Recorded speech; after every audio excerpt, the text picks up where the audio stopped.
In this video, we'll go over how to use our data to create a scatter plot in Google Sheets. First, you need to make sure that the first column shows your X values and the second column shows your Y values. If you need to switch your data, make sure you pause and do that now. So you'll go ahead and just click in your first X value and then drag over and down until all of your data is selected. Double check that you don't have any words, it's only numbers in your data. You do not want to include the headers that show what your X and Y axis will be labeled. Once you have your data selected, you'll go up to Insert, and you'll select Chart. It might take a moment. This is obviously not what I'm interested in. This is showing a line chart. So if you get a chart that is not what you want, you'll see Chart Editor here on the right, and the very first thing it says is Chart Type. So you'll click on that and select Scatter Plot. We'll scroll down and see Scatter. You want this one that says Scatter Chart when you hover over it. The other one is called a bubble chart. That's a different type of graph that we are not going to be looking at this year. So make sure you select Scatter Chart. And now I can see my lovely scatter plot.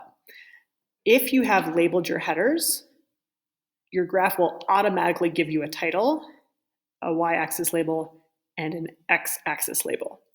I'm actually pretty happy with these x and y-axis labels, low temperature and high temperature, but I don't like the name of this graph. It's not very descriptive.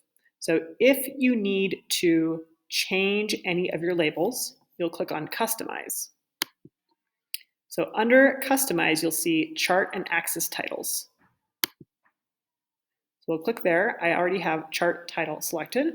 Then I'll click where it says Title Text, and I'll delete everything that is there. And I'm going to change my chart title to Comparison of High and Low Temperatures in Denver, April 2021.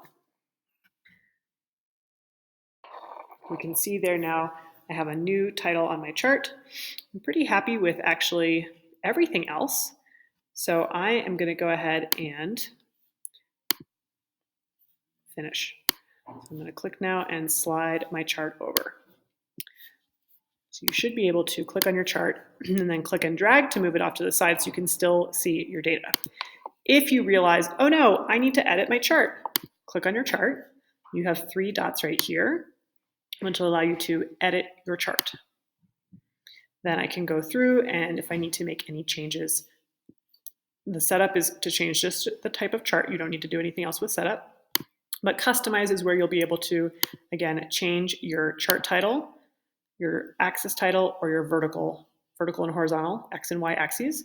You can also add a subtitle to your chart if you wish to do so. Some people have data that has a little bit of an unusual range. So if you want to make any changes to where your X and Y axis start and end, you can do that under horizontal axis and vertical axis. So for example, my graph right now starts at 15. If I wanted my horizontal axis to start at, say, 0, I could open up horizontal axis and manually change the minimum to start at 0. You can see it automatically updated my chart. So horizontal axis and vertical axis is where you can adjust where your graph starts, where it ends, and what it's counting by if you need to. You can also adjust your grid lines and your tip marks. This can be especially helpful when you're looking at your model in a couple days, but you do not need to do that unless you don't like the way the graph has automatically been formatted. So your scatter plot should now be complete. It should be in your document that includes your data, and you're ready to continue moving on with your project.